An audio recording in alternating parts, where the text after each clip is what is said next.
coming to you live unless you are an audio listener.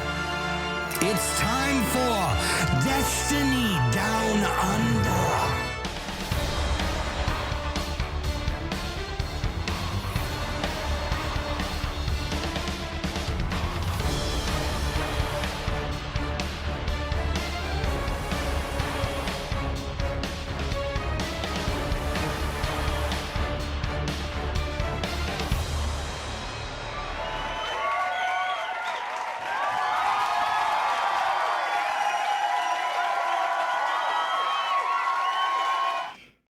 Welcome to the 195th episode of the Destiny Down Under podcast. I've got a bit of Mylan Games-itis there, just putting the mouth into gear before the brain.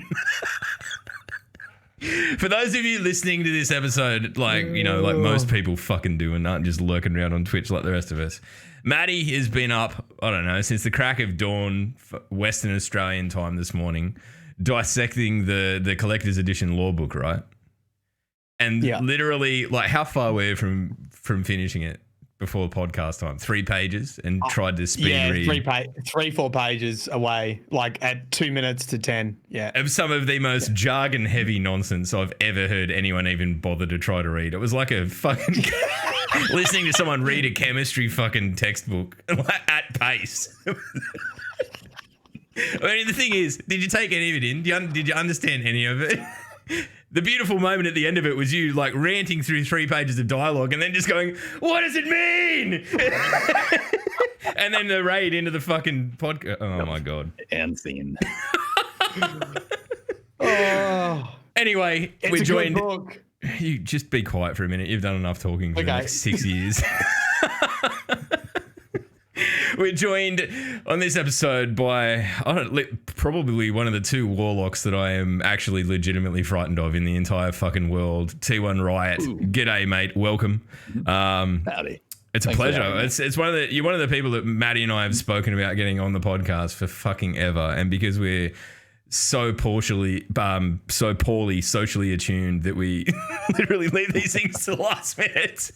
But it's a pleasure to finally have you here, man. And what a week too, because it's, like we get to just talk about chilled out stuff, because it's not like there's anything going on in the sandbox that anyone's got any right to be angry about. So just it's going to be a real chilled episode and have a good time and settle in. No controversy whatsoever.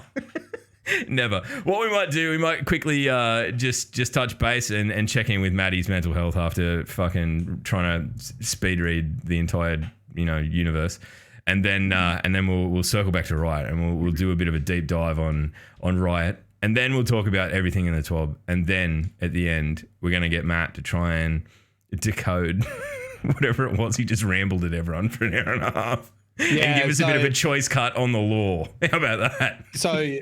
How about that for a sting? People have been sitting in my stream for 4 hours listening to me, read this book, and then we go straight into the podcast, and then we go, guess what? Wait another 2 hours, and then I'll tell you what I think. Hey, life's not fair. Life's not fair. Never said it was. How have you been, mate? It's been an exciting week. How are you? Yeah, it's been an exciting week. Still on the big push to get as much PhD work done as possible before the big release. Things are obviously already picking up content-wise to start making videos. So it was cool to see people get the collector's edition law book, or the collector's edition which had a law book. There is like a mind-boggling amount of lore in there that answers like huge questions. It continues a bit on from Shadowkeep.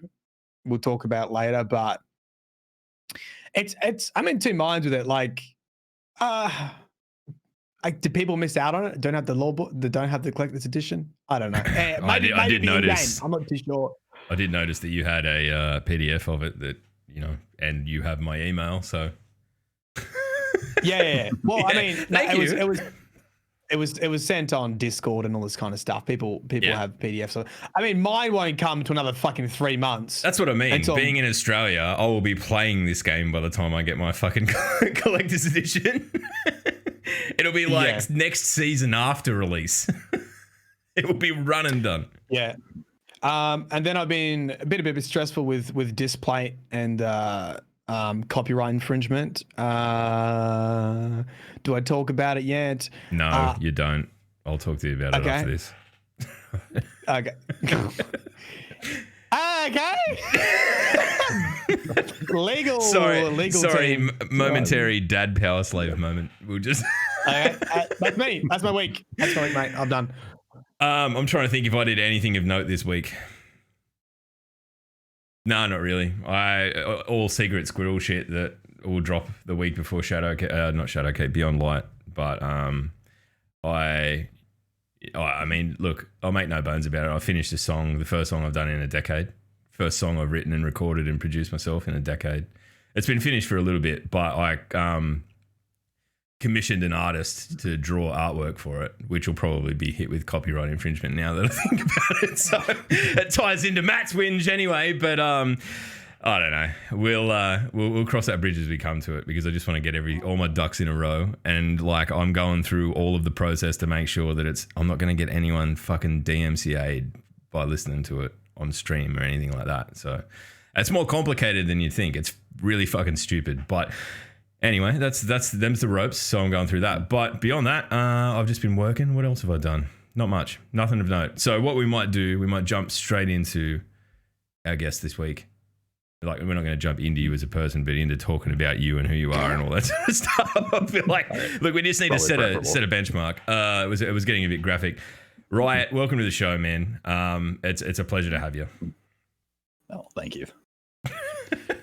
Tell me, look, what I like to do is I like to work out the law of people. What's T1's Riot's law? What's your origin story? How'd you come to Twitch?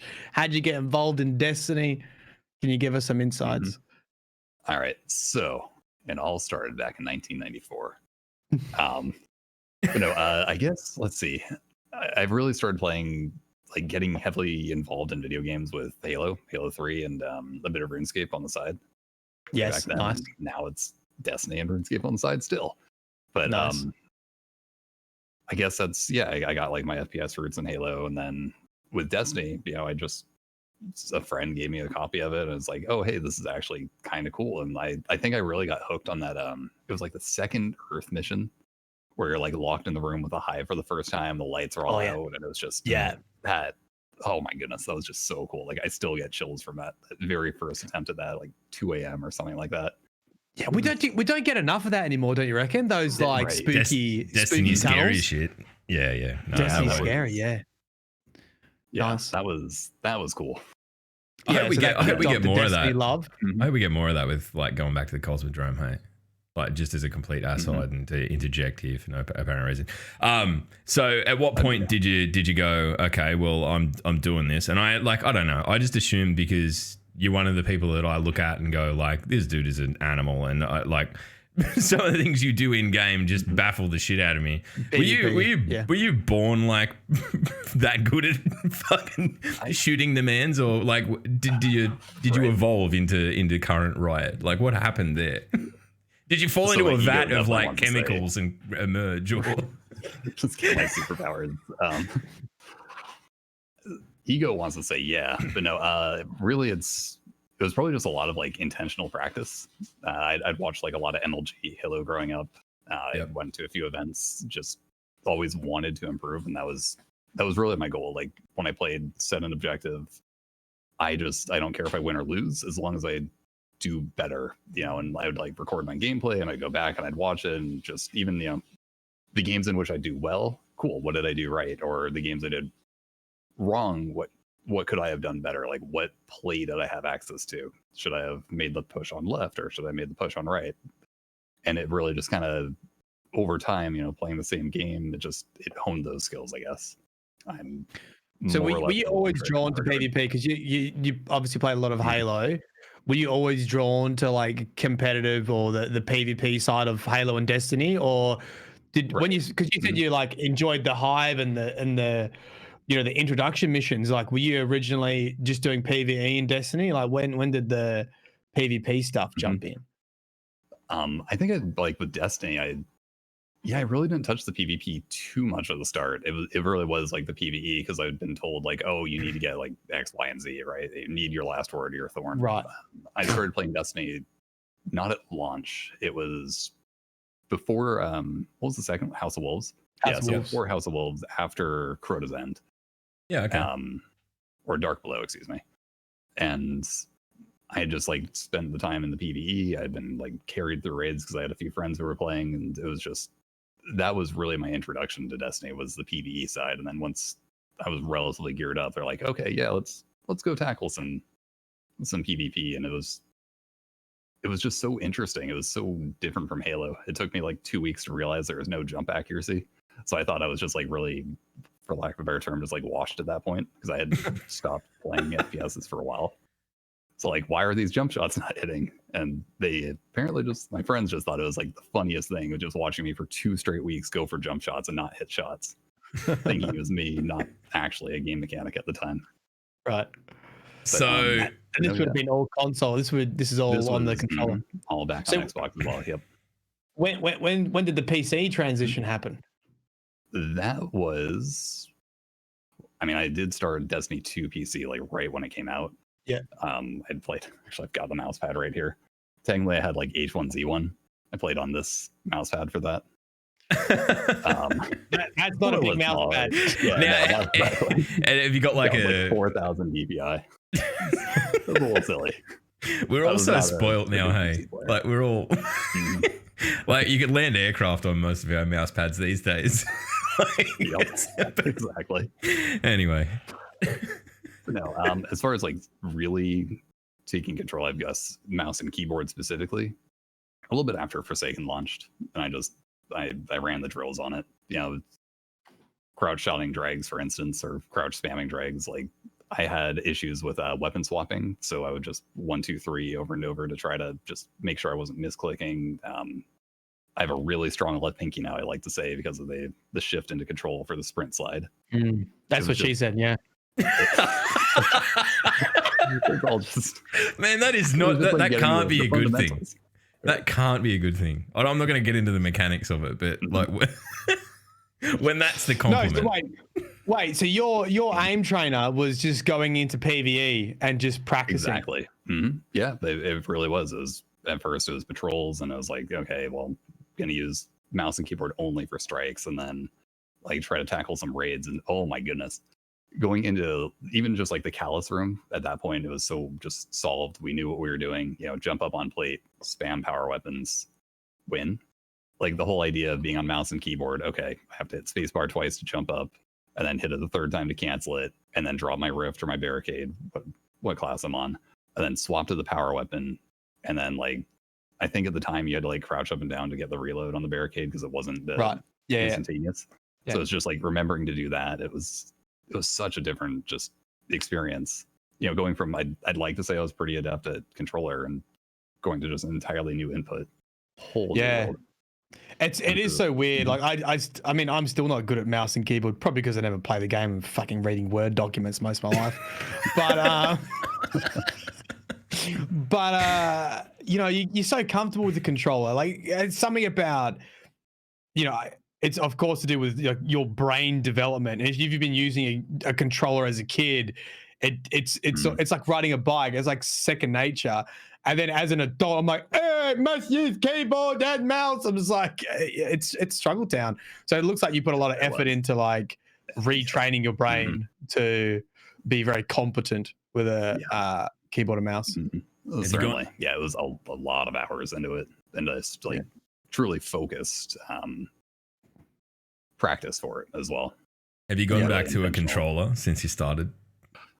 So I played on Stadia in the past, and for Stadia, I use a controller. Every now and then I would do controller on like PvP or just like a striker and whatnot if I really just like late at night wanted to all the way back kind of thing. But how's Stadia?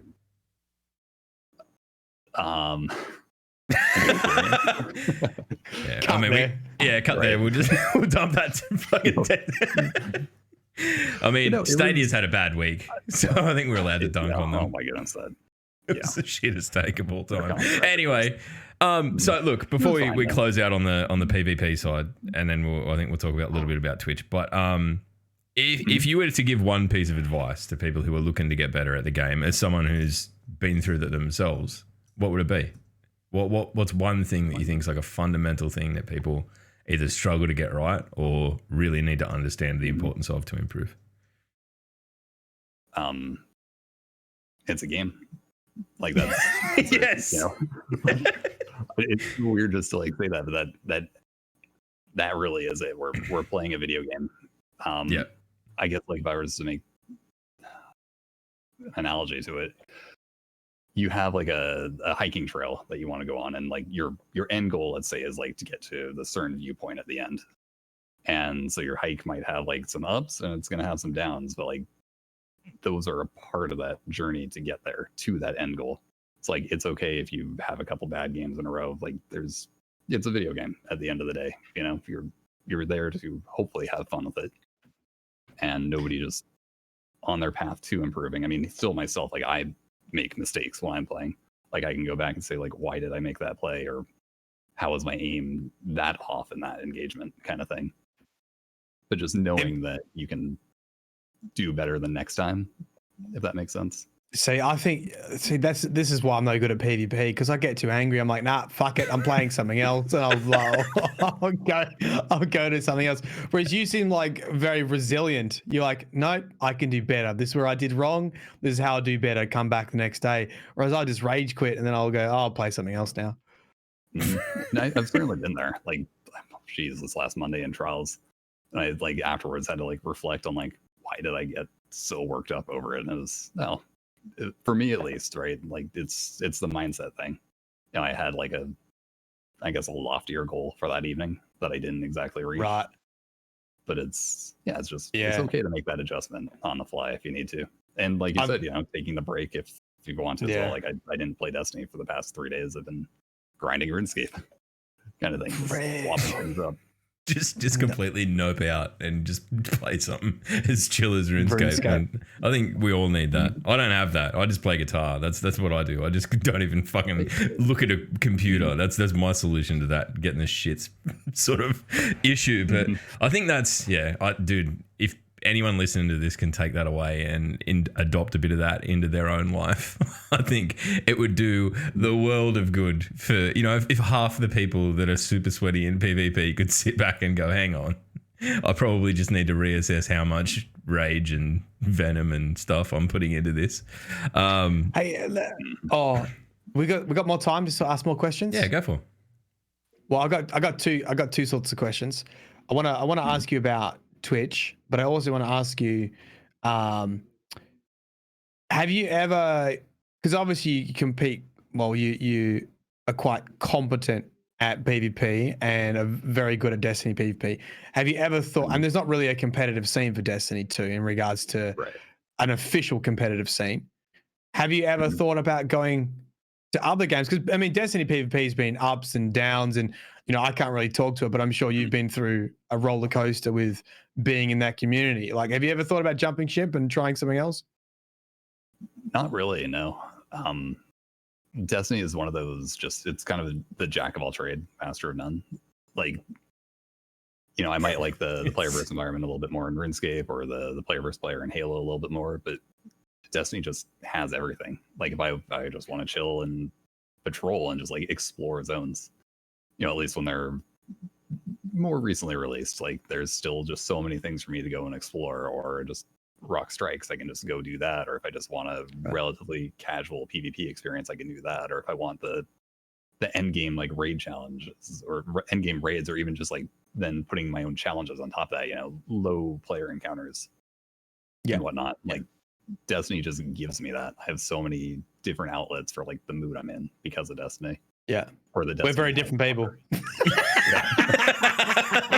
It's a good thing, Matty. It's a good thing. It's a great thing. It means we can learn. No, that's good.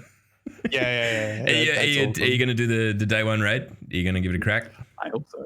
Mm-hmm. You get a team lined up? Yeah, so I think we're more or less running it back with the team. We have one player right now who's it looks like they have a prior commitment to that day, so we're still figuring out the 6, but should be more or less the same raid team. It's like the tier 1 group. Myself, Gigs. I mean, have you had a talk with them about what could be more important than a day 1 raid? Right. Oh, right. So what for people who don't know, what raid belt is behind you? So yeah, that is Scourge of the Past from Scourge of the Past. Mm-hmm. Yeah, that was an actual miracle. I was on like 2 hours of sleep. I had 2 cups of coffee, and that was just it. Like hard crash an hour after the raid was completed. Just somehow we got really lucky. It wasn't like a Last Wish style 24-hour extravaganza again, because I would not have had a good time. But it was what do you think? If you can say, maybe you can't. Maybe you keep it in the strats to yourself. But let's say a Riven scenario seems to be presenting itself. Now that you've done these before, what's your strat? Do you go, guys, let's all take a quick nap, come back refreshed, and do it, or do you push on through and go for the 24-hour bloody stream? Right. Or do you don the adult diaper and just commit? Yeah. Ready for it. So we're bad at caring for our own physical health, I guess, and we do push through. You know, we might take like that 5-minute break just to refresh, get up, stretch, scream into a pillow, get some air, whatever we might need. Yeah. But for the most part, now I'm trying to think, like Last Wish was definitely the longest raid. I don't think we took more than like a 5-minute, like, just do something really quick. It's kind of hard too, by the nature of it. It's hard with Twitch because you stream it, right? Or do you not stream it? Exactly. Well, I'm usually live for it. Yeah, and the other raid team members as well. So it's definitely like weird because you can't exactly step away for too long on it, and because of that, the Twitch commitment, I guess. Yeah, because it's a big deal on Twitch. It's probably the highest viewership you'll get in Destiny 2 with the raid races. So if you end the lead, how about this? Can you promise me this as a prank? Okay, right. Maybe don't promise me, but just consider this. Right, you guys are in the lead. You've got tens of thousands of people watching on Twitch, and you just lean to the mic and goes, guys, I really think we should take a quick 1 to 2 hour break, just a quick sleep. And just see what the reaction is. We'll see. If the adrenaline's not flowing too heavy, then I don't think you actually need to do it. I just think just to see the right.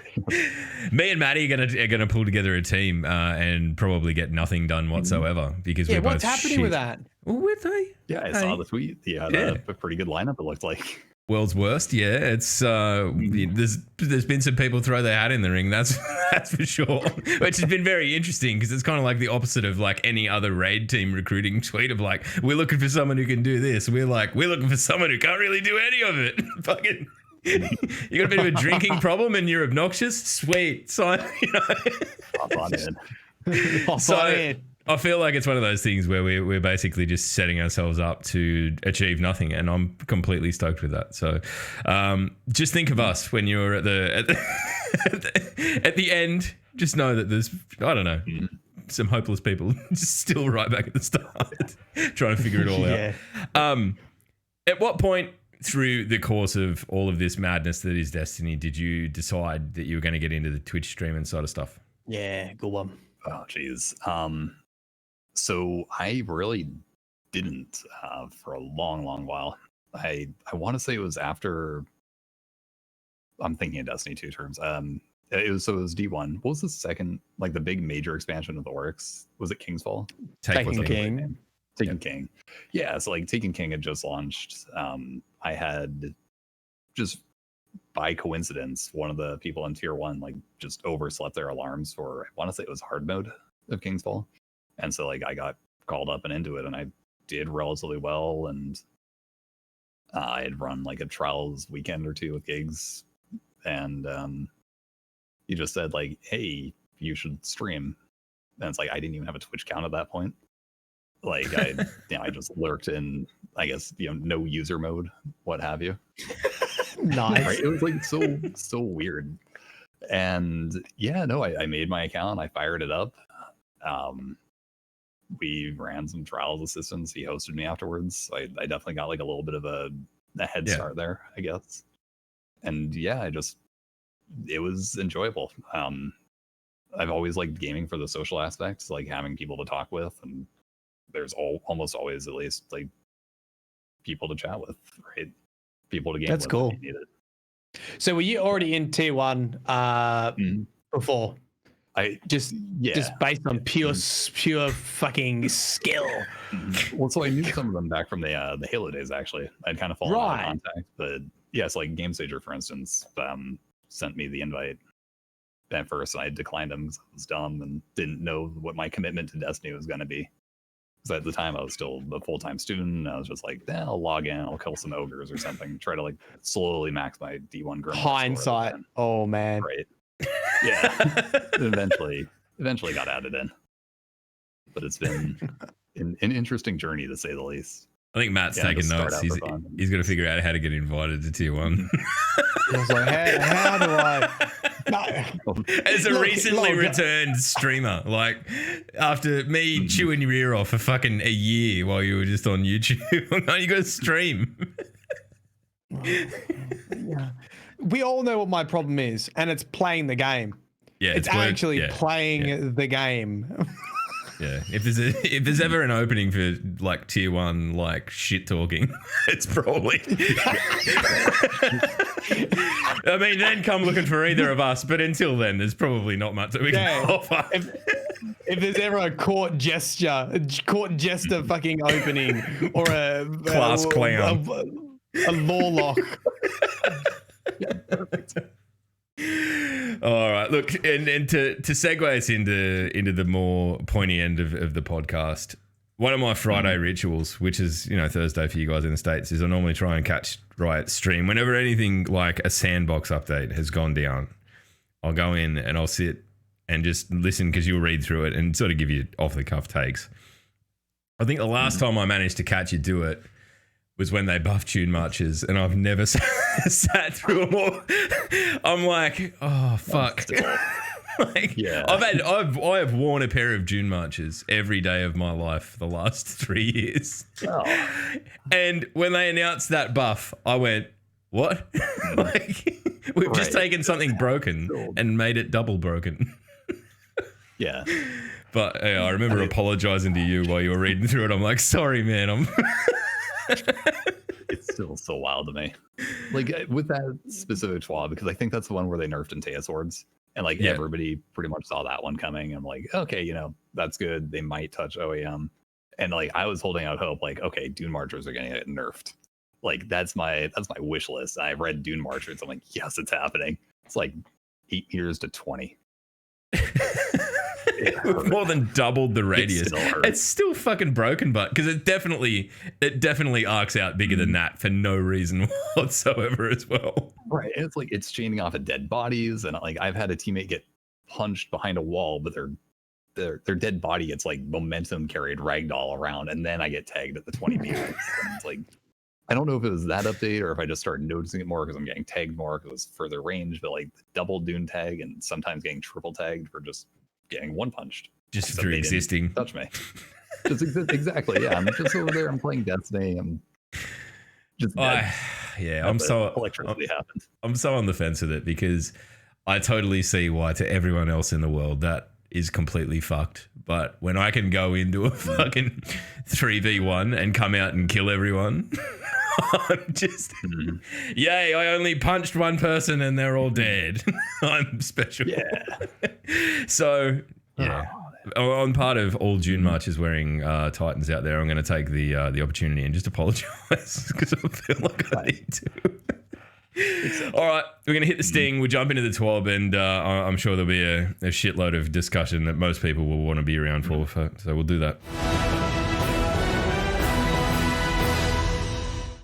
All right, so at the top of the TWAB this week, I'm using the wrong mouse to try and scroll on a, sort of been connected to that fucking computer. Jesus, 2 PC setup. Don't do it, Matt. It's too complicated.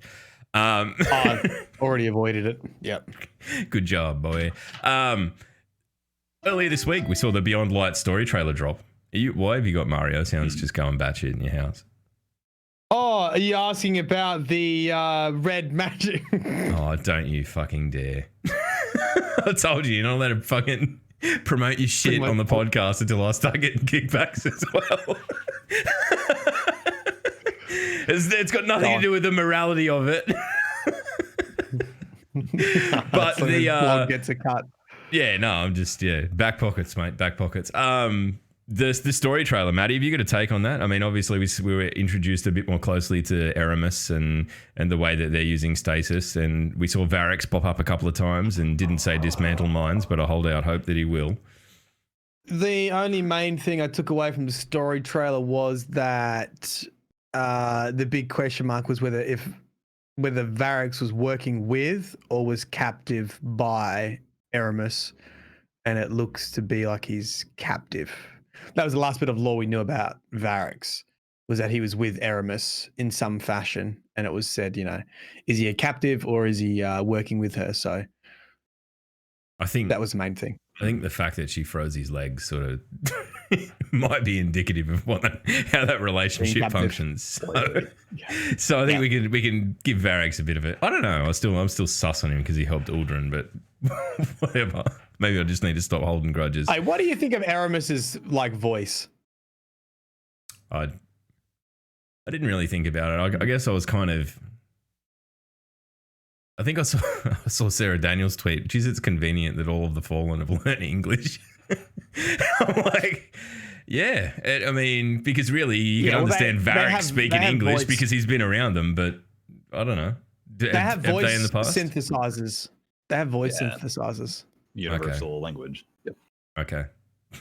Good. I haven't really thought about a voice though, right? Like I just. Why, you didn't like it? I didn't feel like it was alien enough, but I understand it's going through like a voice producer thing. I feel like Varix is really on the money. I don't feel like she has any I feel like the sentence structure is just too good. Yeah, okay. So what you were really after was not necessarily a different voice, but maybe like a more obvious fact that it's an alien speaking in English. Yeah. Right? In English. Jesus. Yeah, okay. Yeah. I don't know. I think maybe Varix, you're right. Varix has set a pretty high bar. Awful. Yeah, it's not awful. It's just, I don't know. Okay. I'm just wondering if anyone else had the same thoughts. I thought it was pretty good. It did remind me of the bit in, I even tweeted it out. I went through screenshots of bloody Despicable Me to find the one of Gru doing that and all the little fucking minions standing in front of him. It's exactly the same pose across the two things. So I thought, yep, that's why that reminded me of that. I don't watch too many kids' movies. Fuck off. But yeah, I don't know. I mean, I thought it was good. I don't think we'll get anything more story related beyond that and the book that we'll talk about in a little while. But the meat and potatoes of the 12 this week was the Sandbox update. I don't know. How do you want to tackle this? Because do you want to just go to the points of contention, or we'll just work our way through? I think. And if things, I haven't read anything. I'm a blank book. That was like the base level assumption. That's why I'm so fucking glad Riot's here, because I know that he has. Yeah, I've read it. I kind of understand it. He'll understand it, and you can. I don't know. You just do what you do. I don't know. I sort of feel like I just want to talk about the spicy parts. Can we do that? Okay. Look, yeah, we can do that. We can do that off the bat. Hand cannons. Hand cannons are always super hotly contested, and I feel like that's because they're the weapon that is pretty iconic when it comes to Destiny's gunplay, but also probably the most rewarding for really skilled players to use, right? So it makes sense to people of skill that hand cannons should be more powerful. And I'm not arguing with that, but they kind of, I think everyone was expecting them to be made more powerful in this Sandbox update, and it kind of might have gone the other way a little bit. So I think that's the contention there around it. And so what happened? What was the actual change? Well, they took all of the 150s, which are all of the good ones, and made them 140s. So just straight out of the bat. Look, Lowered the fire don't be rate. throwing fire rates at me. I don't fucking know. What's an example of a 150? Like Dire Promise, is that 150? Spare Yep. rations. Spare The rations. lightweight arc. Yep. Now it shoots pew slower 0.07 seconds slower. and has the same damage. It, marginally lower. Like, or technically it deals more damage because it's the lower rate of fire. But it's the same triple headshot to get the kill. It's not like 2 head, 1 body or anything. So is the time to kill gone up, down, or stayed the same? Up. Time to kill has gone up. So it's gone from 0.8 seconds to like 0.87, I want to say it is. Okay, and I'm going to say people are angry because auto rifles are already super competitive and out DPSing hand cannons. Well, that's the other side of this thing is that the chapter not the chapter, but the paragraph below all the stuff about hand cannons is the paragraph about auto rifles where they've kind of just given them a bit of a touch on the head and slapped them with a feather and gone, you can be not quite as bad as you used to be, but a little bit worse than you are now. Like, probably for me, the takeout of this whole thing, I said to Riot before we went live, that I am not given a reason to take the summoner off other than the fact that everyone just hates me for using it because it's fucking broken. It's ridiculous by comparison. So I guess it'll time will tell. But we'll go through it. There's a few changes to the other archetypes though that I'm really interested to see how it'll pan out. So aggressive hand cannons, they've increased the rate of fire from 110 to 120. And they broke out the aggressive hand cannons, allowing for custom tuning of stats, so damage range fall off and all that sort of stuff. So I don't know. Is that where we're going to see? Do you think we'll see a few of those rise up, Riot? Do you think there's an outlier there that will become meta-ish? Right. So I guess like just to qualify my statements, I am down for slower gameplay. I actually kind of like tier 1 PvP, D2 year 1 PvP specifically. Like season 3 was my favorite meta. And I know I'm certainly not in the majority with that opinion. But yeah, like with the aggressive frame hand cannons, I think they said that 100 range is giving them like a 32 meter drop off, and I might be mistaken on that, but I think that's talking about. Actually, no, that shouldn't be hipfire. 32 meters is wild.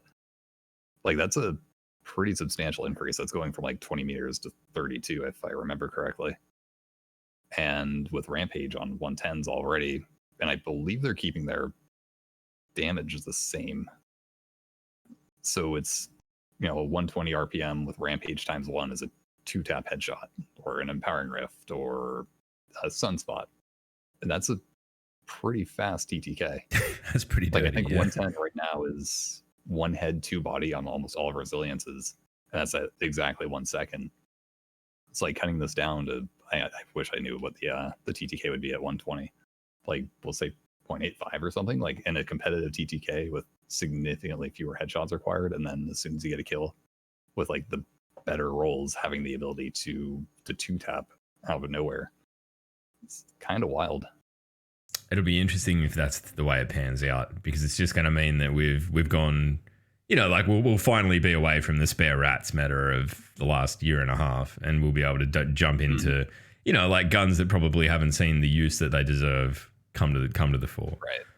I've got a true prophecy there that I'm eyeing off because it's got Rampage on it. And I'm like, I'm going to sit on you for a little while. I don't know. I haven't checked what season it goes out of being, like when it gets sunset, but that's going to be my little fallback plan if that is the way it works out. So adaptive and precision hand cannons. The range stat now has more impact on minimum damage fall off range for both archetypes. Damage fall off for 100 range now starts at 25 meters, was 20. So again, they've blown out the damage fall off range there. And precision hand cannons, 180 rate of fire, which when do you ever see a 180 hand cannon? Ever? Yeah, not too often anymore. Yeah, they're like, I don't think anyone chooses to use them for any reason ever. Magazine scaled up by 37%, so you'll have more bullets to kill people with too slowly, I suppose. Good job. And lightweight, which were the 150s, they're all lightweight hand cannons they've been moved to the adaptive family, which is the 140 rate of fire. Includes Luna's Howl and Not Forgotten. One exotic hand cannon will retain 150 rate of fire. We aren't going to leave it to speculation. It's beautiful. It does solar damage. It makes enemies explode. It's sunshot. So I don't know. I'm all of a sudden interested in that gun that I haven't thought about for a year and a half. What were you going to say, right, about Not Forgotten and Luna? Yeah, so what I was curious about is because they're currently right now the 150 RPM, but they've maintained the precision frame. So I wasn't sure if Bungie clarified with them moving to the 140 RPM if they're maintaining precision or not, or if they are then also getting to the adaptive frame. That's a fair point. They maintain. I don't know what that means. I'll be honest. Basically, precision frame means that they have a really vertical recoil pattern and like near perfect in-air accuracy. Right. Without even using an Icarus grip. And so if they do maintain that, they're then getting a magazine buff. And I think right now they get like 10 bullets naturally. So that's 3 bullets additional.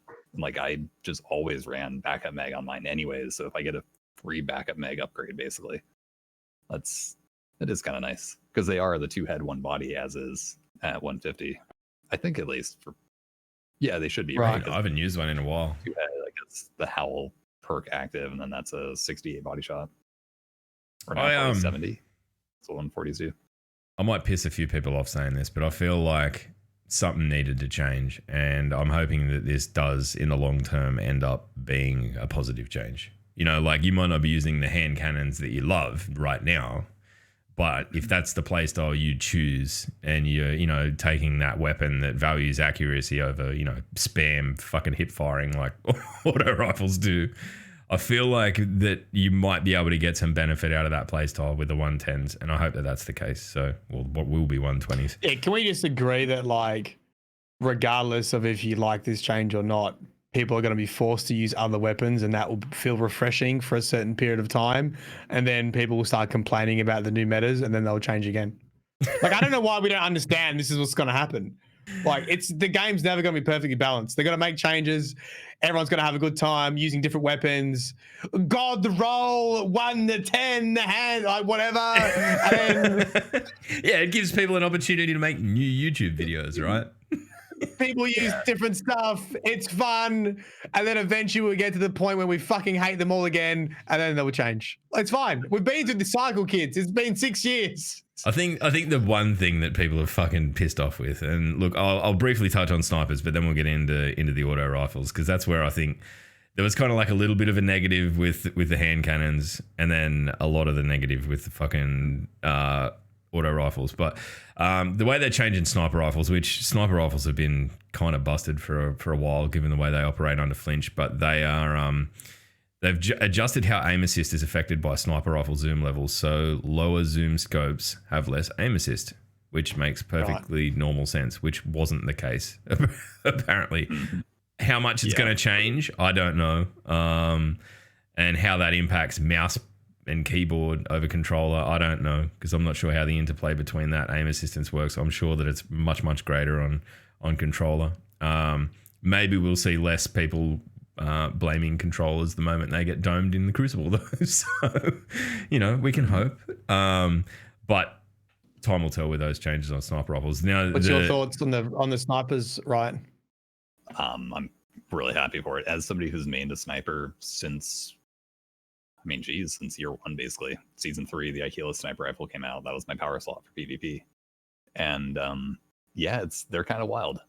I've been on Beloved for like 23,000 PvP kills at this point. Jesus Christ. I'm gonna miss it, admittedly, because it's ridiculous, but it is kind of it's a tad overpowered. I think Bungie released a statistic a couple months back talking about like what the usage was on sniper rifles, and it's like the low zooms are like 90-something% of the player usage. It's like Revoker, Beloved was basically it. And then people still rocking their is Twilight Oath, I think, is the 35 zoom as well. Yep. Yeah, in the swap they talked about it. Mm-hmm. I was just gonna say, what do you think this will move people to that still want to snipe? Right. So that's where I'm not too sure, because I think they said it's like, around 50 zoom will remain unchanged. So that means even like 45 zooms will presumably be changed, and 45 zoom would be the Eye of Soul, the Trial Sniper Rifle, for instance. Yep. So even that'll lose some aim assist. The Aquila Sniper Rifle, 45 zoom. I think Supremacy is 40. Supremacy might be 40. It's 40 or 45, but like it's going to get touched up as well. So I'm quite interested to see, because I can't really think of a 50 zoom off the top, like Tatara Gaze, maybe. If you are asking us, you are asking the wrong people. Chat, no, I think it was more. Yeah, I'm pretty sure he was asking chat, not fucking asking us, to be honest. That's fair. Help! Trophy 150 zoom. Thank you, Jugs. Butt of the Fox. Yeah, it's like 43. It's a weird one. I think. I'm pretty sure. Right. Like, all right, so anything below 50, we're going to assume is going to be a little bit harder to use. Yeah, and even with that, like we don't know the adjustment, like how much adjustment's happening. Yeah. So I'm sure they'll still be playable, right? You're just not going to see those clips anymore of like the reticle blatantly off target getting a headshot. Yeah, let's hope so. I'm sure we've all seen those Twitter clips of somebody like posting, haha, sniper flinch, and like the reticle's 20 feet in the air, for probably closer to like 3 or 4 feet. Like, clearly not on the player. The headshot lines up for and it. The bullet goes, yeah, it's right past. That's called bullet drop, right? Get with it, the dum-dum. You're right. It's long ranges. Yep. Oh, man. Fucking hell, Matty. All right, let's stop talking about that because Matt will carry on. Auto rifles. So I think everyone was hoping that auto rifles would cop a bit of a whack, and they have, but probably not to the extent most were asking. So in Season of the Worthy, the adaptive archetype, the 600s, the summoner, that family, they were given a buff. We're pulling it back a little to keep it in check with the other auto rifle archetypes. So the adaptives are going from 15.75 to 14.25 per bullet damage. Right. So, and they were before the buff at 13.75. So there's no real change to the range, which is probably the biggest bugbear of people, but a reduction in damage. So do you think it's enough, man? Do you think it's enough? So knowing how often Bungie does their sandbox patches, pretty much once per season, I'm always down to err on the side of caution. Yep. With that said, I'm curious to see how because it is going to be a new TTK, presumably. Like, why would they change the damage otherwise? We talked about it a little bit before the show. I'm thinking they're shaving or adding an extra bullet, maybe 2 to the headshot kill time, or a couple of extra body shots, for instance. One thing to also consider is that with hand cannons receiving that range buff, I'm hoping the range doesn't feel as oppressive, if that makes sense. Yeah. Pulse rifles are fine with contesting them. Scout rifles need some help, and thankfully we'll get to that in the TWAB. I was going to say, what's happening with scout rifles? I haven't seen one in forever. Right. I actually forgot they exist, to be honest. They're up next. They're up next. It's cool. Okay. Yeah. Bigger cones, basically. Drewski's happy. Cones. Yeah, I'm hoping that hand cannon range lets you contest auto rifles a bit further out, so you're not just pinging them for like 45 damage when they're hitting their full damage numbers. You'll hopefully be within that 3-tap range, and then maybe, I know damage drop off on hand cannons is still pretty harsh, like with that extra couple of damage at the top, since they're now 140s, so getting 70, 71 headshots. That really should help with their 3-tap range against an auto rifle. Yeah, I mean, so I know it's a small adjustment on ARs, but I'm down to see how it plays out, I guess. I guess that's it. And I think people are they go into these things wanting a clear indication of where the sandbox is going to be for next season, and we rarely ever get that. So I mean, you raise a valid point, and this is more about massaging things to sort of be competitive and competitive at the same level. So I don't know. like you, interested to see how it pans out. As much as I am a little bit disappointed that I'm not being given a hard and fast reason to take the summoner off, because I do feel like I just crutch woefully on it at the moment. And I need to go back to hand cannons, because hand cannons was sort of like I was actually improving when I was playing on a hand cannon. Now I'm just aping around like a, silverback. Anyway, scout rifles. Scouts have a reasonable time to kill and can't be adjusted too much without making them dominate the battlefield. I like how they say we don't want them to dominate the battlefield when no one's seen one in fucking forever. And like, it would probably not be the worst thing in the world if scouts came back. I do remember the meta from like way, way, way back at the start of D1, but really, something like that. Really, I don't know. I feel like they need their time in the sun again. Like, we need like a scout fusion rifle. I only remember using Mida and Vision of Confluence when it first came out, and just sitting at the back of maps, and that was it. Just holding down trigger and waiting for people to walk into them. You fraidy cat. You 100% wuss. So what have they done to scout rifles? Increase the how much each point of aim assist stat widens a cone. So basically making them more friendly. At maximum, an AA cone is now 15% wider. Yes. Wait, what's this talk about cones? What? Cones, Matt. Cones. Oh, when you think about when you fire a bullet, Nick. I have no way of like, I need to roll up a piece of paper to show you, right? Go and watch Drewski videos, please. You will learn all about the cones. You will be a cone expert by next week if you dive into that deeply enough. Fraud. All right. Matt's going to hit the bongs. He's going to go after the wrong cones. I can tell. Because that's what we do here. Rocket launches. We got another extra rocket. When are they going to do something significant to rocket launches? They're kind of just dead in the water at the moment, aren't they? There's no reason to use one. We'll just. It's really interesting. You don't get enough ammo with the bloody things. And they take 3 fucking years to reload too. It's like the replacement bullet comes via fucking Australia Post. You're just standing around waiting for 2.5 days. Is it an on day, an off day? Nah, it's fucked. All right. So look, we won't get into. There's a heap of stuff that's specific to weapons. That's kind of not. We'll fucking leave that. Whatever. Mountaintop's getting nerfed though, so eat shit. If you were still using it, it's probably not getting hit as hard as I expected it would. But it's still getting hit pretty hard. So they're reducing splash damage by 33%, reducing the projectile velocity from 1.4 to 1.2. So I don't know how much in-game difference that'll actually make, whether you'll be able to avoid it or not.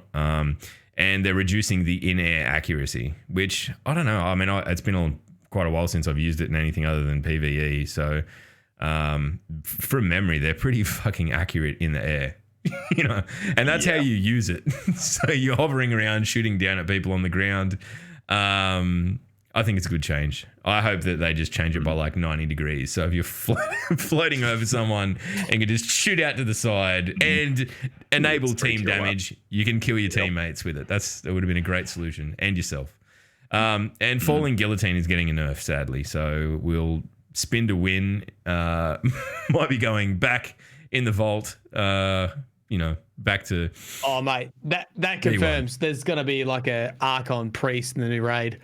They don't want a dark drinker. It kind of does. And the other thing, what was the other one that everyone was talking about? The change to Ruinous Effigy, where there's reduce the damage of the aerial melee attack by 25% with the sphere.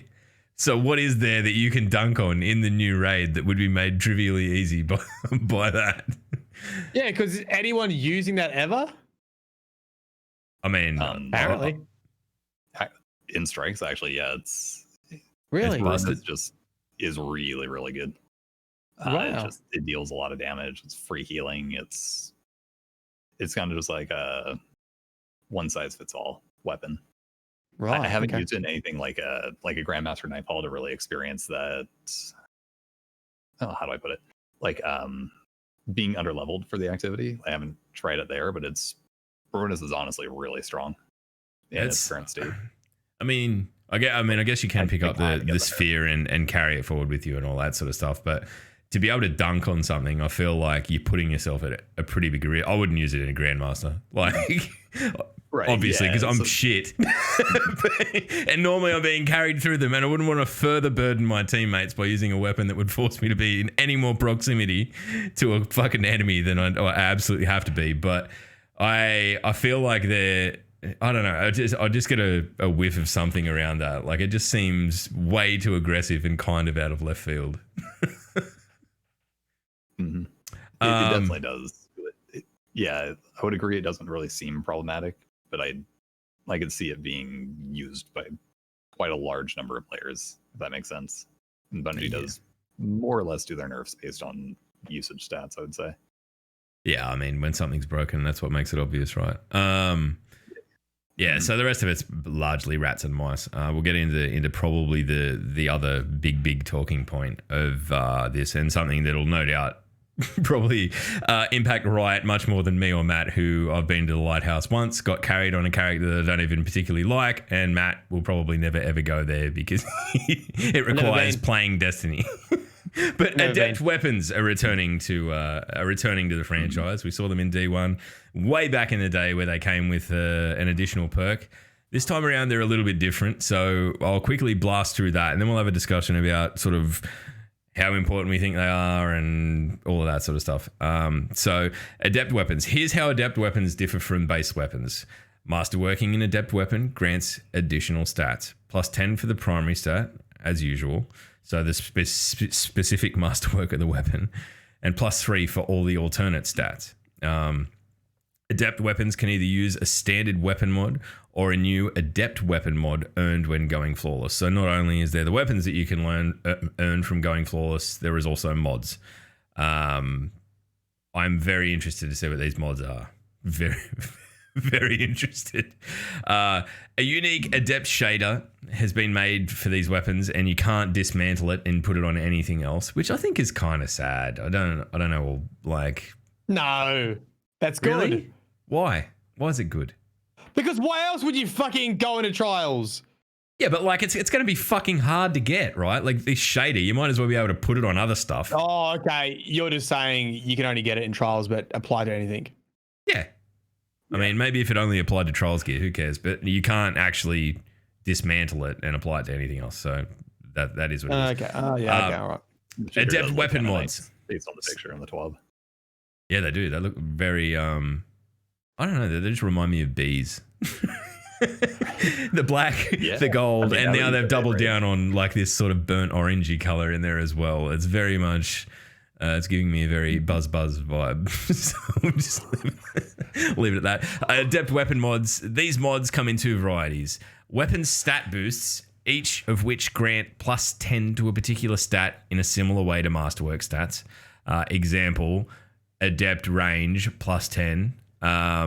Versions of some existing mods granting an improved bonus, but with a downside. Base version of the mod explained below. So like Adept mag +40 magazine -20 handling. So we're, a mod that is doubling down on what a existing mod does, but with a trade-off. Backup mag is 30+ magazine. All right. So basically you're getting them by going flawless. That's it. That's the only way they're available. And you can farm them. You can repeatedly go flawless, repeatedly try and get drops, but the first one will be pinnacle, the rest won't. So much the same as it operates now. That's cool. Is this cool? People like this? I put a tweet out yesterday because I wanted to because I read this and I'm like, this is fucking awesome. And then sort of the longer I thought about it, the more cracks in the awesomeness started to appear. Okay. First things first, I tweeted about it and I said, like, are you excited for this or what? And to a man, everyone went, no, because I'll never get them. So the prevailing attitude of at least the people who follow me in the Destiny community is, well, I'm not even going to bother. They don't impact me in any way. I'm never going to get there. So is it kind of sucky that they're held behind the floor, like going fully flawless? Maybe. I don't know. I'm not going to debate that. I imagine people are going to complain like this, okay? Everyone's on the even playing field. The guys who are the best at trials, Riot, go in there, farm the roles, get the best shit, and then just continue to pub stomp everyone. And then everyone's like, oh, I can't do it. The content's too hard. I can't get to the top because this guy's got fucking 5,000 Adept weapon mods on. And is that why people are whinging? Yeah, more or less. You've hit the nail on the head. There's that, and then there's the whole they've just literally handed probably $1 million to recovery services. Oh yeah, because you've done is make an even bigger fucking carrot for trials, right? Like, oh, guess what? Now there's this thing that if you don't have the ability to get or don't have a mate that can carry you, you have to pay for it. So what I'm hoping is that we see a bit of a fucking perfect aim scenario start going down with some of those recovery services, and then we can actually see the skill floor in fucking trials and things lower because people have to actually go in there them fucking selves, right?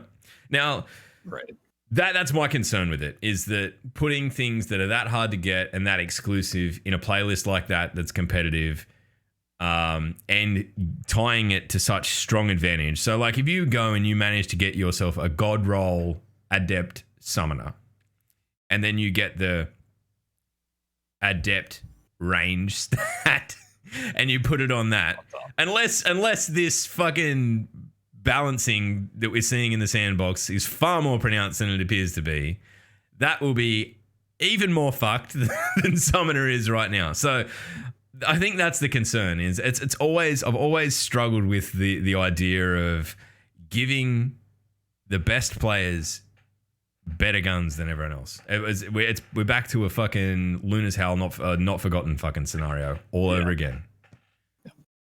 Yeah, it took the words from me there. Isn't that the fun part of Destiny, is having better gear than everyone else?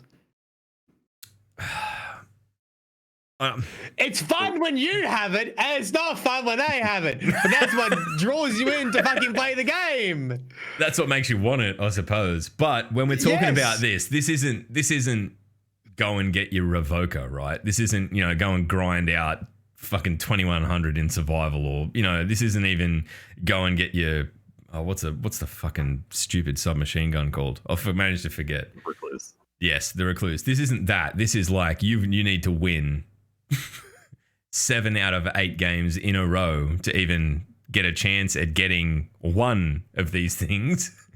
And you need to be able to do that repeatedly to be able to farm this to be able to get a decent roll. Like, I don't know. So this is what I think. Like, the first time I looked at it, I'm like, this is fucking awesome.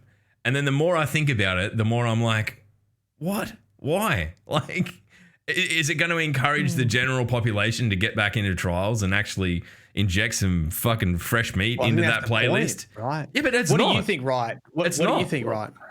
Right. So the masterwork itself, like giving +3, I think, to everything other than the main stat is absolutely a benefit. Yeah. There's obviously, the availability of the weapon, like even for a player like myself with how trials on Steam is currently, and hopefully improvements incoming, hopefully.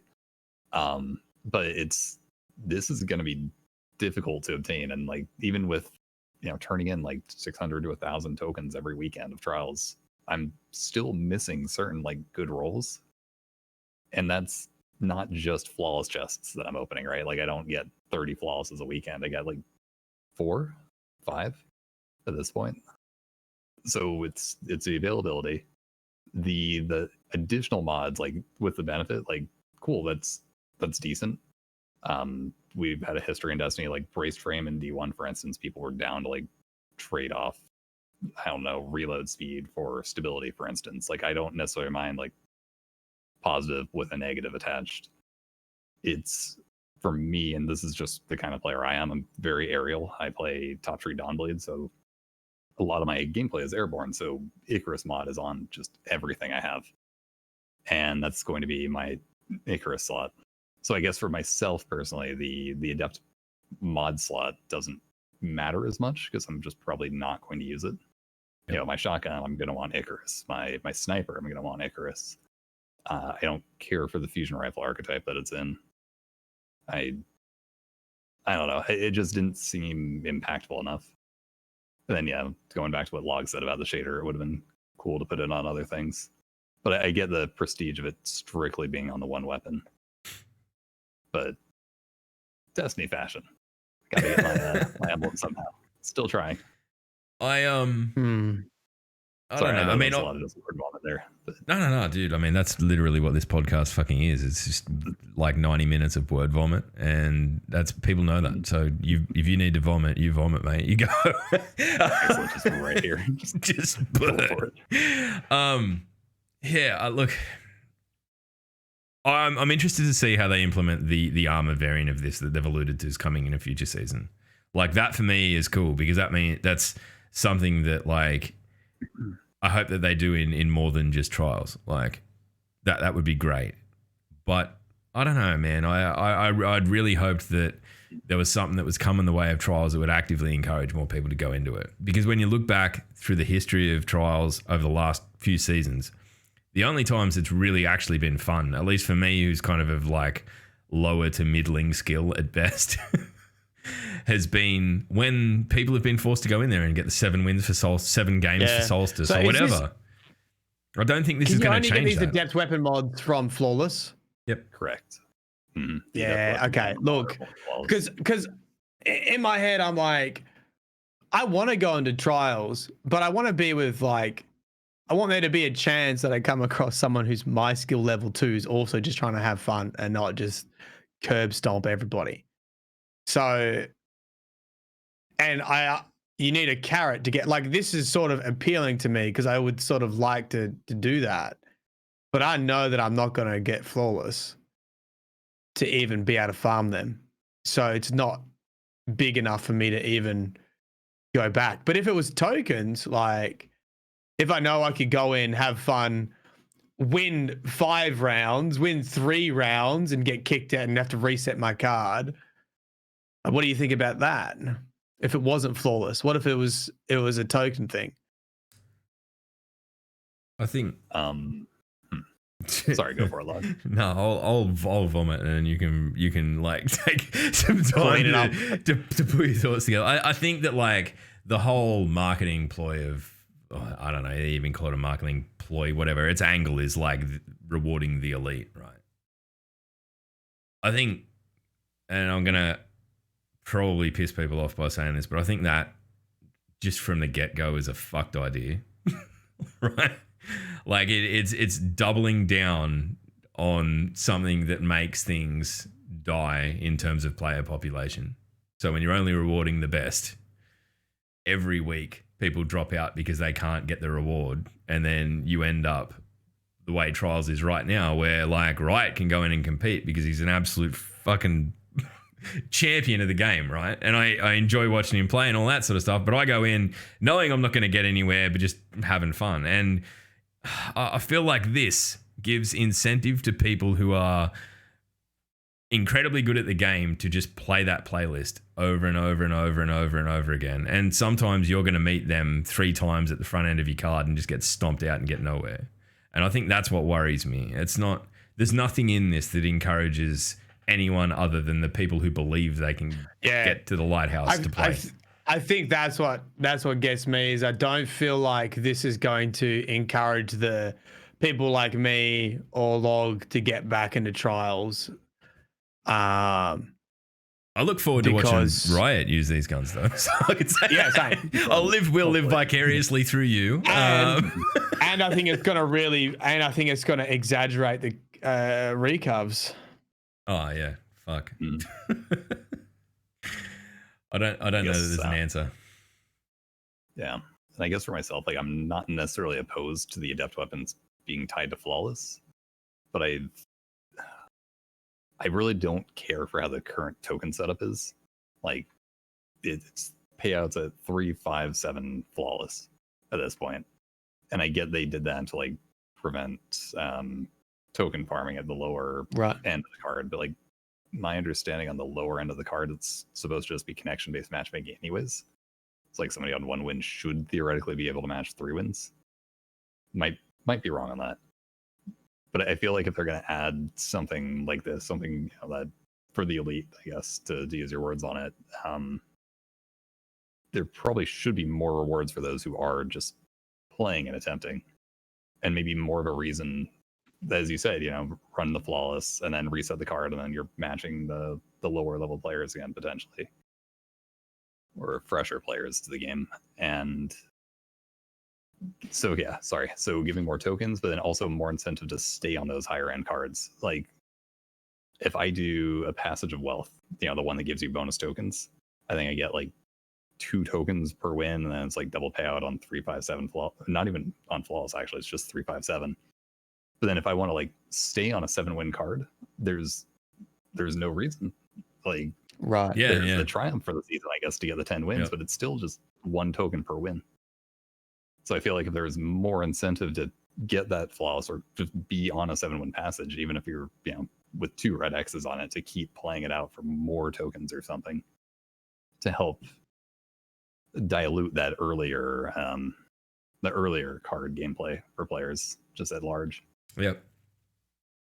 I think you raised a really valid point that it almost needs to become some kind of like end game hopper that you can sit in, and if you can say like, I mean, God, there's teams out there that like we've met that just fucking wipe us. Like there's no, and they could comfortably sit there at that 7 wins for probably 10 games and only drop 1 in 3 games, if that, right? Like even competing against the absolute upper echelon of players that have already made it there. If you said, well, every 3 wins you get at the end of your card, you can go and get another Adept weapon or something like that, then at least there's incentive to sit there. But you're right in saying that, like, there is no reason to do it now. You just reset your card once you've been to the lighthouse and go back to kicking the shit out of people for 5 games until you get back into that, into that, I don't know, like the top part of the card again. So I don't know. I feel like I'm very much hoping that they've at least put something into this. Like this is just they've released this information because this goes with the guns stuff that we were talking about earlier, and then they're gonna go, oh hey, and here's what we're doing to trials because at the moment it's cooked. But I don't know. Maybe I'm just old and jaded. I don't have a whole lot of hope left. I mean, we've got people in chat saying just fucking delete it because it's broken. Just, we don't need it. Trials is just bad. But I don't know. I don't want to. I feel like it's an iconic part of Destiny, and I'm somewhere deep down. I want it to work, but fuck, it's in a bad spot. I think it could definitely use some love. All right, so moving on through the TWAB, there's some. I don't know, Amazon Prime shit you can go and get if you want, if you're that way inclined. It's an Icy Sparrow. Hang on, I'll pull it up here. Here you go. Icy Sparrow. That ship's kind of cool. Looks a bit like a spider. This ghost, and I don't even know what that is. What is that? Oh, a flare gun emote. Fucking, yeah. Wow. All right. Very cool. Matt, do you want to jump in about lore? Do you think we've wasted enough of people's time to get back to the Mate, I tell you right now, if you've been in the stream from when I started and you're still here now, I don't know. I've got a very special present for you. It's in Riot stream when we raid into Riot after this. Hang around. Hang around for another stream. So what was it you tackled? You tackled the lore book that comes with the collector's edition. The lore book that comes with the collector's edition. Holy shit. It's pretty girthy. It's a big boy. It's lewd. It goes for a while. I've read all of it once. I've read 50% of it probably twice now and made some notes. So, and I'm a bit tight at the moment, so I'm going to make some mistakes. But the general premise is this: it finally gives us a story about Clovis Bray, the OG Clovis Bray. He has some sort of genetic disorder that is consuming his biological body, and he can no longer stay alive. And he is searching for a way to be immortal through transferring his mind into an exo body. So he's basically Walt Disney. being cryogenically frozen. Right, just to put it into real world terms for everyone. No. I'll put in real words for you. He's basically Krang from Ninja Turtles.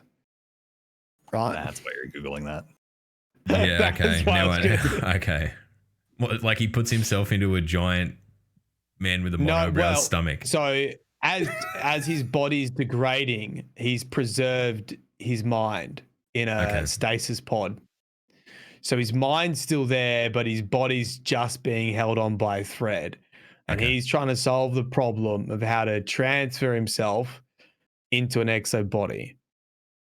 He does a test experiment on his son, Clovis Bray II, who destroys himself in front of his family, basically rips himself apart. That was going to be the art. So he puts his son, who is, I'm assuming, healthy, like a healthy human being, into an exo frame as an experiment. Pretty much. So he's a good bloke then, obviously. Okay, yeah, he is so we actually don't know if Clovis Bray II was. He genetically altered Clovis Bray II, his son, by removing his mother's DNA. This is how, is it megalomaniac he is? Yeah, so he basically made him a clone, right? Right. He wants to be what he calls, there's like a couple different plots going on. This idea of him escaping his body, which is degrading. But he also comes to this delusional opinion that he wants to be Luca, Luca, which stands for the last universal common ancestor of all future human growth. So he basically wants to be the starting kit to an exo-only civilization. And in a millennia time, if we tracked back the origins of humanity, which are now all fucking robots, it would lead back to our god, Clovis Bray. So he has his grandeur scheme to be immortal, but also bring in this next wave of civilization, humanity, whatever. That's fucked. It's fucking heavy. It's fucking heavy. It's yeah, right. So yeah, okay. His family have what he calls the Clovis Curse. So Elsie Bray or Elizabeth Bray, Anastasia Bray, Anna Bray, and Willa Bray, as far as we know. Oh, she wouldn't be Anna because she's adopted. The other ones, at the very least, Elsie Bray, who becomes an exo stranger, has the curse too. So what's the curse? We don't really know. It's that their bodies, their organs fail. Oh, so they just fall apart. Right, I've got some genetic disorder. Fuckwit for a dad. Sounds like a bit of a curse. Yeah, that is a bit of a curse. Okay, I've got some sort of genetic disorder. Yep. And this is when, so he's trying to work out, we can't just plop our mind in an exo body, right? Because it doesn't work. And the hypothesis is the reason why you can't transfer the human mind to the exo body is like machines are too perfect. When you have a human, we have entropy, we have decay, we have a mind, our cells are degrading, and he sort of, guesses this is what makes humans humans. So if we're going to put something into an exo, we need to add error. And there's a little bit of hint of the exo mind wipes and forgetting memory as part of a strategy to keep sanity and to keep the human consciousness alive in a robot body. But he sort of suspects that we need this chaos, we need this entropy to successfully go over to an exo body. And there's a lot of sort of symbolism in there. Like I can't remember I think they're real world things, but he gets the idea that he needs to do this from the K1 artifact, which is way back in the Shadow Keeps collector's edition book, which is the anomaly, which is that little circle the anomaly. thing. The anomaly in anomaly, isn't it? In the anomaly. Yeah, it's the artifact in the anomaly, which potentially summoned the darkness and caused the collapse. It's linked to the darkness at the very least. It's likely the artifact that we also found, or similar to the artifact that we found at the end of Shadowkeep in front of the statue. The statue that also appears in the Black Garden. Okay. The veiled statue, right? So he thinks he's getting messages from the darkness. But he doesn't call it the darkness because he doesn't know it's the darkness yet. And he thinks that they are going to give him the answer to immortality. And that we can work out how to find how to solve the puzzle of putting the human mind into the exit body. He has a hunch it has to do with this sort of entropy and decay. He thinks that, suspects that the artifact, the K1 artifact, which is sort of giving him these delusions, we think, is encouraging him to build a portal. And he believes it's a Vex portal. So he goes and steals a Vex specimen from the Ishtar Collective guys on Venus and instructs the Vex to create a portal. I believe we have seen this portal. It's in the trailer. Yeah, okay. The new trailer has a homemade portal, I think, in Deepstone Crypt. They travel DIY portals. Knock it together at Bunnings. Sorry. They travel through the portal in remote controlled exo bodies. Their minds are not necessarily in them, but they're like remote proxy controlled. So they step through this portal, this Vex made portal, which they stole from Ishtar Collective. This imagery is so cool. And they end up seeing this massive sun. All the space nerds will know what it's called. It's some hyper giant type 0. It's a fucking big sun. Okay. Wait, can we just pause for 1 second and say, like, you've been talking about this for 10 minutes and then had the audacity to call people who are interested in space nerds. Okay, so the nerd's giant sun. Moving on. Right. Giant sun. Yeah. And they're like, holy shit, that's a big shiny boy. That's a big sun. And this doesn't make sense because, I don't know, apparently really big suns like that the faster they burn out, right? Yeah, Elton John wrote a song about it. They're not around. Don't get me off track. This is hard enough as it is. That's what I'm here for. Go. Right. It's not meant to be around for very long. And they look at the planet they're on, this giant sun in the fucking sky, and they're like, this planet's like 13 billion years old. This doesn't make sense. How is this sun burning so hot and hasn't burnt itself out? And then what they discover is all these Vex structures are around the sun, and they are basically fueling the sun. And the Vex have, I just imagine it's like a rubbish tip. It's not really, but they've got like these portals, and they're just they're not dumping material. There's actually some science behind it. Some people in chat would tell me about it, and about if you put hydrogen back into it, you can fuel this. They're basically made a star forge. This is the Vex's way of creating the robotic bodies. This is why there's so much fucking Vex. They're actually using the sun. They're fueling it to make metals. This is good. You know what? This is good because all of this shit actually comes to fruition. I'll still be in a job, right? Because that's what I do.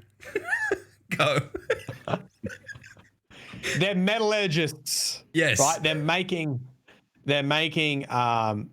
Doesn't actually say, but I'm pretty sure that they're actually. This is where the Vex robot bodies come from, which we never really thought about. Like, where do they get all the metal from? Right, true. So they've got a fucking Vex logistics. Yes. Right. They've got a Sun Forge, Star Forge. And then Clovis Bray's like, what the fuck, darkness? He calls it clarity. He doesn't know it's the darkness. But he's like, what the fuck? I thought this is where I was meant to be. I thought you were going to show me the solution to immortality. And yet you've brought me to this place where there's a Star Forge and the Vex. And then he thinks, oh, maybe the Vex solution, because there's all Vex milk everywhere. Maybe the Vex milk is the solution. Maybe the darkness has given me the answer. There's a whole bunch of pages about fucking Vex milk. Good. Clovis Bray comes to the conclusion that the way that you successfully transfer. Now, this is where it starts to get hazy because we're getting to the last 4 pages before the podcast. All right, the ones that you literally like cram read like some studying last minute high school child. Yeah, okay. Right. Is that you need a mixture of Vex milk and clarity. It's not being confirmed what clarity is, but it seems like the clarity is the darkness. You mix Vex and the darkness together, it gives you the entropy, the decay, the error, the non-perfect mind of a robot that we need to allow a human mind to maintain its consciousness in there. And reveals that is the creation story of the Exos. But it also seems, as far as we know, Clovis Bray hadn't made the jump yet. So you go into Deepstone Crypt, we're going to find fucking robot Clovis Bray controlling the system. His mind still controlling the system, trying to escape. Maybe it does escape. Maybe it gets into a big exo body. Maybe we fight a transformer. Don't know. I think this is important information that you need to have out there for the day one raid race, so people understand how much of a piece of shit this guy is, so that whoever kills him first does so with extreme force. What a fucking dog of a bloke. And let me tell you, right? You know how I said that his son tore himself apart? Yep. Well, there's a copy of his son's mind in the Bray family archive. And they say, oh, maybe waiting for a second chance. Oh, right. And then it's that picture of the big robot that you probably saw other people tweet about. I didn't. What is it? It's basically like an exo schematic. Oh, right. Okay. Dude, this and someone's like, next raid boss confirmed. I'm like, yeah, probably. This is it's a weird tangent when you think about it for Destiny, because it's for so long been like, oh, here's all this far flung, alien races and all this sort of stuff. That is probably the most human turn we've had in the lore, right? Like it's about, I mean, admittedly a horrible person, but a person nonetheless, just trying to prolong their life and at any means necessary, and like quite clearly being corrupted by whatever it was that was in the anomaly, the anomaly. Yeah. I don't know, man. It'd be interesting to see how the raid pans out. Remember how I was saying, I don't get how Deepstone Crypt is connected to Eramis, right? How is Deepstone Crypt connected to the darkness? And I think these are going to be parallel storylines, because now this really connects the dot. Clovis Bray designed Deepstone Crypt, the way that he created Exos. He was impacted by the darkness through the K1 artifact. He discovered Vex Tech. He included Vex Tech in Exo technology, but he also needed to mix in darkness. Here we go. We get the darkness. Okay. We get the darkness and we go into Deepstone Crypt and accidentally provide the solution. All the Vex Tech's already there. Boom. We introduce darkness into Deepstone Crypt. New Exos are born. Did you just land on that right then? Yes. Because it's pretty fucking good. Yes. That's pretty fucking good. You heard it here. There you go. Another DDU fucking shooting from the hip. Maybe right, probably not. Fucking moment. All right, look, if there's anything you want to talk about in chat, or ask us or any of that sort of shit, please fire away now. We'll hang around for another few minutes. I'm sure Riot's got a stream that he wants to get to. So if there's anything that you'd like to ask the man straight off the bat, or anything that you've dug out of Matt's incoherent law ramblings, please. You did well, honestly. Like, after the shit that I watched, I watched probably the last 40 minutes of your stream, and I got nothing out of it at all. Like, you were just like fucking rambling. And I don't mean that in like, I'm not taking the piss or anything. It was just, there was so much information that I had no hope of processing any of it. And I can't believe that you've managed to not only make sense of it, to regurgitate it here, but also come to a fucking relatively sane sounding conclusion and tie-in. Like, well done. Good on my job, mate. You're better than that English bloke, I'll tell you, whatever. CC, random thing. That Sparrow from Twitch Prime is an exclusive, so pick it up if you can. Yeah, we briefly spoke about this before we went live. I don't know how I feel about that. Like, I don't feel like Twitch Prime should ever have anything that you can't get anywhere else. I feel like it's a bit yuck. I'm not sure. Let's just canvas the vibe of chat. Right, type yuck in chat if you also think it's a bit yuck.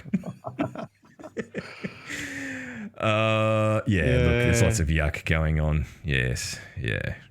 Even Riot's writing yuck. What about YouTube members? Can't we get an exclusive for YouTube members? No. YouTube Red? Is it still called YouTube Red? YouTube. No, Red Tube's a different thing. Very different. Oh, right. Yeah, we don't talk about that on here.